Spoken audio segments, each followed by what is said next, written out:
Kami dari kelompok 7 akan mempresentasikan hasil diskusi kami, yaitu tentang uang dan inflasi. Sebelumnya, saya akan memperkenalkan diri saya dan teman saya. Yang pertama, Trimides Kristianto, dan yang kedua adalah saya sendiri, Yosia Sirirotua Hutahaya.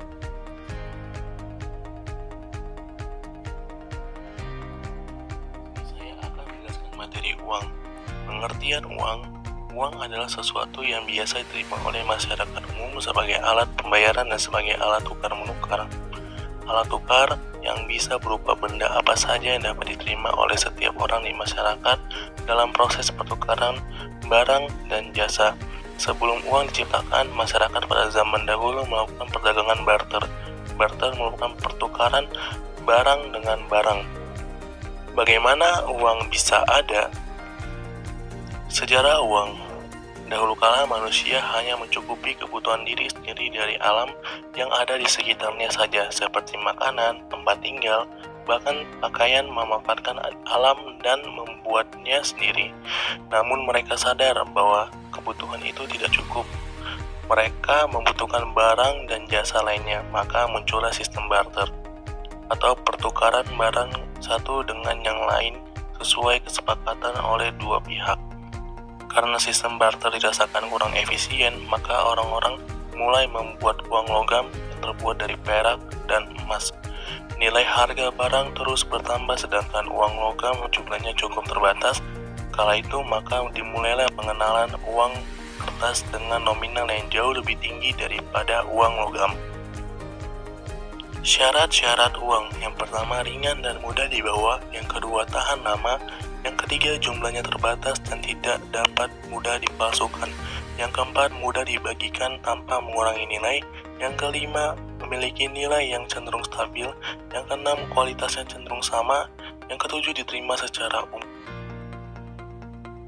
Fungsi-fungsi uang. Yang pertama, fungsi asli uang. Uang sebagai alat tukar untuk mempermudah kita untuk mendapatkan suatu barang. Dengan begitu, kita dapat menghemat waktu serta tenaga karena tinggal menukarkan uang untuk membeli kebutuhan.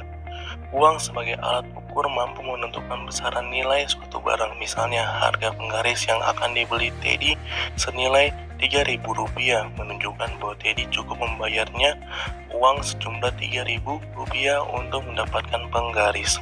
Lalu, yang kedua adalah fungsi turunan uang. Uang sebagai alat pembayaran berbeda dengan uang sebagai alat tukar. Maksudnya, di sini adalah ketika uang dibayarkan tanpa ditukar dengan benda atau jasa apapun. Contohnya, membayar pajak. Uang sebagai penunjuk harga memiliki nilai yang berbeda-beda. Misalnya, harga jeruk 1 kg Rp8.000, sementara harga apel Rp9.000. Uang sebagai alat pembayaran utang digunakan untuk melunasi utang piutang.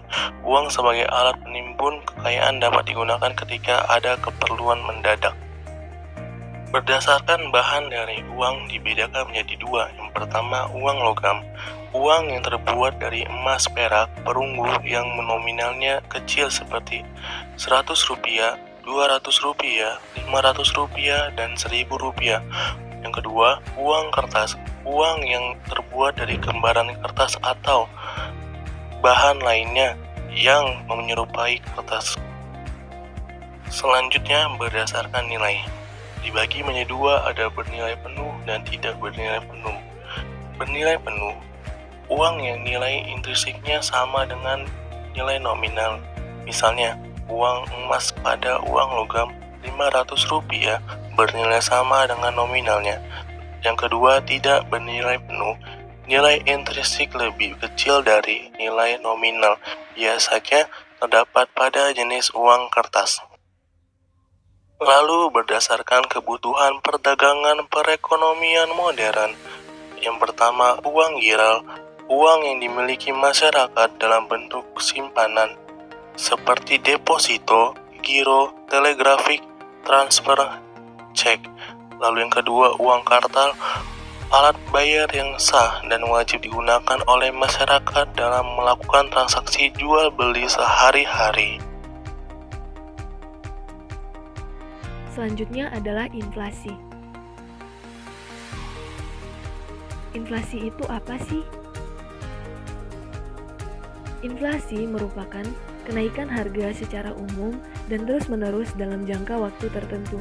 Kenaikan harga dari satu atau dua barang saja tidak dapat disebut inflasi, kecuali bila kenaikan itu meluas atau mengakibatkan kenaikan harga pada barang lainnya.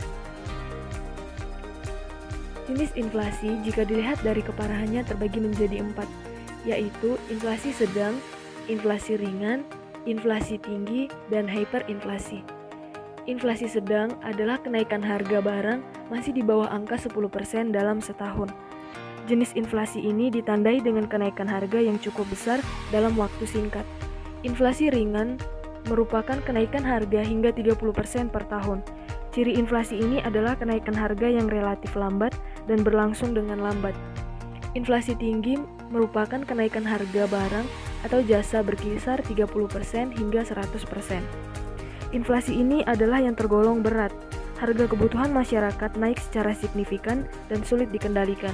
Dan yang terakhir adalah hyperinflasi, merupakan kenaikan harga barang melampaui angka 100% per tahun. Jenis inflasi ini sangat dirasakan karena terjadi secara besar-besaran. Indonesia pun pernah mengalami hyperinflasi pada tahun 1998. Penyebabnya karena terjadinya pencetakan uang secara besar-besaran demi menutup defisit anggaran pada waktu itu.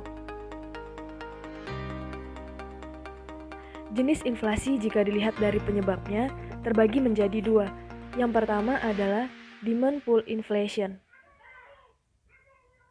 Demand pull inflation merupakan inflasi yang disebabkan oleh meningkatnya jumlah permintaan akan barang dan jasa.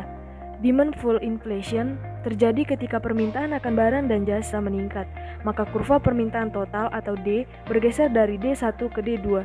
Ketika itu para pedagang akan mengambil keuntungan dengan menaikkan harga barang dari P1 ke P2, sehingga terjadi inflasi dan menimbulkan harga keseimbangan baru dari E1 ke E2. Selanjutnya adalah cost push inflation.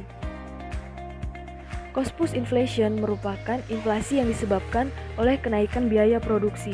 Cost push inflation terjadi ketika produsen mengalami situasi harga produksi meningkat. Ketika terjadi kenaikan harga produksi, maka produsen akan menaikkan harga dari P1 ke P2, tetapi akan menurunkan jumlah barang atau jasa yang dihasilkan dari Q1 ke Q2, sehingga akan menggeser kurva penawaran dari S1 menjadi S2. Hal ini dilakukan agar produsen tidak terus merugi sambil menunggu harga produksi kembali turun. Dampak inflasi terhadap perekonomian masyarakat. Yang pertama, mendorong penanaman modal spekulatif. Yang kedua, tingkat bunga meningkat. Yang ketiga, adanya ketidakpastian keadaan ekonomi di masa yang akan datang. Yang keempat, timbulnya masalah dalam neraca pembayaran. Dan yang kelima, daya beli masyarakat turun dikarenakan nilai mata uang turun. Penyebab inflasi.